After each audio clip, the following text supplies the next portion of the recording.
एक उनके साथी का घोषणा पत्र कहता है कि भारत से परमाणु हथियार खत्म कर देंगे।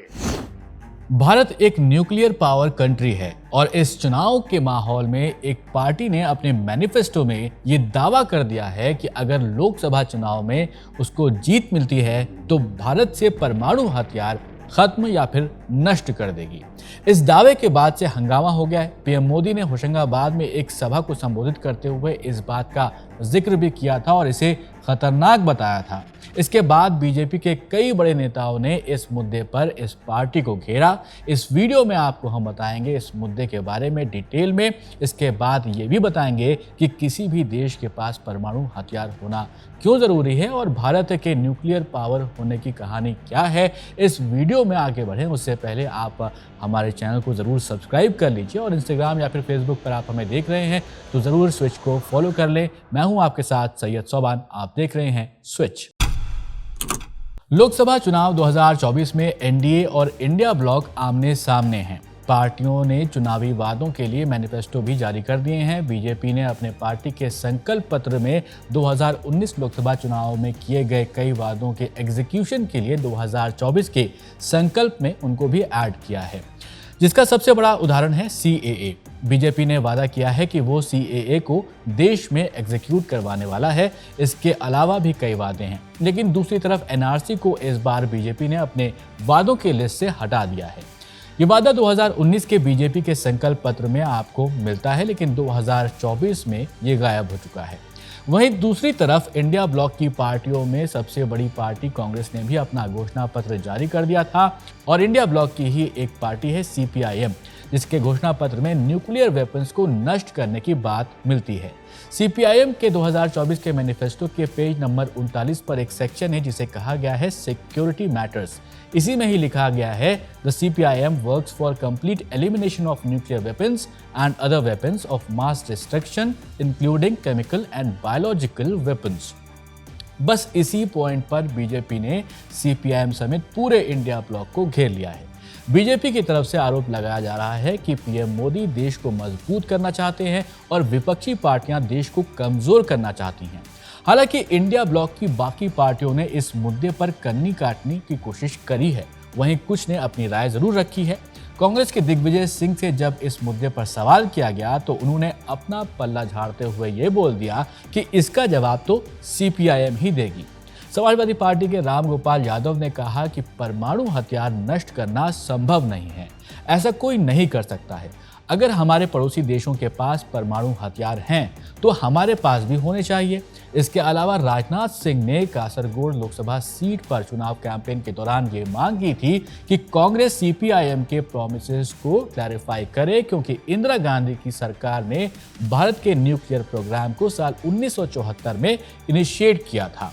राजनाथ सिंह का कहना था कि भारत ने दुनिया के न्यूक्लियर पावर नेशंस में से एक होने के लिए इतनी मेहनत की है और अगर इसे नष्ट किया जाता है तो हमारा देश कमजोर हो जाएगा, और वो भी तब जब भारत के पड़ोसी देश चीन और पाकिस्तान न्यूक्लियर पावर्स हैं। ऐसा नहीं है कि पहली बार सीपीआईएम ने कुछ ऐसी मांग रखी हो। इसको समझने के लिए 1974 से शुरुआत करते हैं। मई के महीने में 18 तारीख थी और भारत ने पहली बार राजस्थान के पोखरण में पहला परमाणु परीक्षण किया। इस प्रोजेक्ट को स्माइलिंग बुद्धा नाम दिया गया था। इस टेस्ट के बाद से पूरी दुनिया में हलचल मच गई थी और उस वक्त सबसे ज्यादा तकलीफ अमेरिका को हुई थी। इसके बाद अमेरिका ने भारत पर कई सारे प्रतिबंध लगा दिए, यहाँ तक कि कनाडा और अमेरिका ने परमाणु रिएक्टरों को दिए जाने वाले रेडियो एक्टिव फ्यूल की सप्लाई पर भी रोक लगा दी थी। उसी साल एनएसजी यानी कि न्यूक्लियर सप्लाई ग्रुप बनाया गया था और भारत को परमाणु सामग्री दिए जाने पर रोक लगा दी गई थी। कट टू 1998, अटल बिहारी वाजपेयी की सरकार आती है और इसके बाद एक बार फिर सफल परमाणु परीक्षण किया जाता है। यहाँ भी अमेरिका को परेशानी होती है और कई तरह की पाबंदियां भारत के ऊपर लगा दी जाती हैं। इसके बाद कई सालों तक भारत और अमेरिका के बीच तनाव बना रहता है। 2004 में केंद्र में कांग्रेस की मनमोहन सरकार आती है। अमेरिका से रिश्ते सुधारने की कोशिश की जाती है। तत्कालीन प्रधानमंत्री मनमोहन सिंह 2005 में अमेरिका का दौरा करते हैं। उस वक्त अमेरिका के राष्ट्रपति जॉर्ज डब्ल्यू बुश हुआ करते थे। उस वक्त भारत और अमेरिका के बीच एक परमाणु करार के लिए सहमति बनती है। इसमें कई तरह की शर्तें रखी जाती हैं। इसके बाद अगले ही साल अमेरिका के राष्ट्रपति 2 मार्च 2006 को भारत आते हैं और इसी दौरे पर भारत और अमेरिका के बीच समझौते पर हस्ताक्षर होते हैं। आप में से बहुत लोगों को याद होगा इस डील को Indo US civil nuclear deal कहा गया था और इस वक्त भी लेफ्ट पार्टीज इस डील के विरोध में थी। आपको याद होगा कि 2006 में केरल और बंगाल के विधानसभा चुनाव भी होने थे। शायद यही वजह थी कि उस वक्त कड़े प्रदर्शन देश में नहीं हुए थे और लेफ्ट पार्टीज शांत रही थी। इस वक्त मनमोहन सरकार को लेफ्ट पार्टीज का समर्थन मिला हुआ था। इन पार्टियों ने मनमोहन सरकार पर इस बात का दबाव बनाना शुरू कर दिया था कि अगर भारत अमेरिका के साथ किए गए परमाणु समझौते से नहीं हटता है तो लेफ्ट पार्टीज मनमोहन सरकार से अपना समर्थन वापस ले लेंगी। लेफ्ट पार्टीज के जरिए दबाव लगातार बनाया जा रहा था और यहाँ इनका तर्क ये था कि अमेरिका के साथ किए गए समझौते से भारत की स्वतंत्र विदेश नीति पर कहीं ना कहीं असर पड़ेगा। लेफ्ट पार्टीज का कहना था कि ये अमेरिका की तरफ से फेंका गया एक जाल है जिसमें भारत फंस रहा है। मनमोहन सिंह से सोनिया गांधी ने यहाँ तक कह दिया था कि इस डील पर आप दोबारा सोच लीजिए। वहीं मनमोहन सिंह इस डील को लेकर अड़े हुए थे, वो पीछे नहीं हटना चाहते थे। यहाँ तक कि उन्होंने अपने इस्तीफे की भी पेशकश कर दी थी। लेफ्ट पार्टीज भी पीछे हटने को तैयार नहीं थी। 8 जुलाई 2008 को लेफ्ट पार्टीज ने मनमोहन सरकार से समर्थन वापस ले लिया और सरकार को अल्पमत में बता दिया। खैर 22 जुलाई 2008 को मनमोहन सरकार ने विश्वास मत जीत लिया। लेफ्ट के समर्थन वापस लेने के बावजूद सरकार वहां पर बच गई थी। ऐसा नहीं था कि इसके बाद डील फाइनल नहीं हुई, ये डील फाइनल हुई थी।